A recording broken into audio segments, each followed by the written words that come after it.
Subscribe to Mufti Tariq Online and press the bell icon for more videos. السلام علیکم ورحمۃ اللہ۔ محمد کلیم خان لسبیلا بلوچستان سے یہ بھائی پوچھتے ہیں کہ ایک امام صاحب نے مغرب کی نماز میں الحمدللہ پڑھنے کے بعد سورۃ الفلق پوری پڑھی، پھر دوسری رکعت میں الحمد شریف پڑھنے کے بعد سورۃ الناس شروع کی مگر درمیان میں بھول گئے، پھر سورۃ الفلق پڑھ کر حسب معمول دوسری رکعت مکمل کی، کیا اس صورت میں نماز صحیح ادا ہو گئی؟ پھر جب امام صاحب سے مقتدی صاحبان نے پوچھا تو انہوں نے عشاء کی نماز میں یہ وضاحت کی کہ دوسری رکعت میں ہم نے 4 آیتیں پڑھ لی تھیں، اس لیے ہماری نماز ہو گئی۔ اب قرآن و سنت کی روشنی میں جواب عنایت فرمائیں کہ آیا ہماری نماز ہوئی یا نہیں۔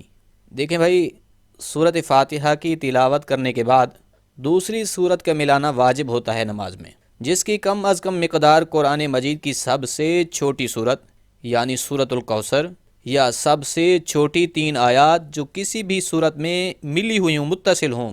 یہ نہیں ہے کہ ایک آیت کسی صورت کی ہو، دوسری آیت دوسری صورت کی ہو، تیسری آیت تیسری صورت کی، اس طرح چھوٹی چھوٹی آیات کو اکٹھا کیا جائے، ایسا نہیں ہے، بلکہ وہ تینوں آیات کسی ایک صورت کی ملی ہوئی ہوں، تو جس کی مقدار تعداد حروف کے اعتبار سے علامہ ابن عابدین شامی نے 30 حروف بتائی ہے۔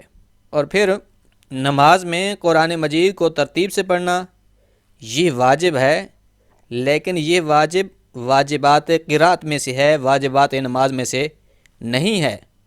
اگر کسی نے جان بوجھ کر قرآن کریم کو خلاف ترتیب پڑھا تو یہ مکروہ تحریمی ہے، لیکن نماز واجب الاعادہ نہیں ہوگی، یعنی ایسی نماز کو لوٹایا نہیں جائے گا بلکہ نماز ہو جائے گی۔ لیکن اگر کسی نے بھول کر قرآن کریم کو خلاف ترتیب پڑھا تو یہ مکروہ بھی نہیں ہے۔ علامہ ابن عابدین شامی کہتے ہیں کہ قرآن کریم کو الٹا پڑھنا اور درمیان سے ایک چھوٹی سورت چھوڑ کر پڑھنا یہ تب مکروہ ہے جب بندہ جان بوجھ کر پڑھ رہا ہو، لیکن اگر بھول کر ایسا ہو جائے تو یہ کراہت بھی نہیں ہے۔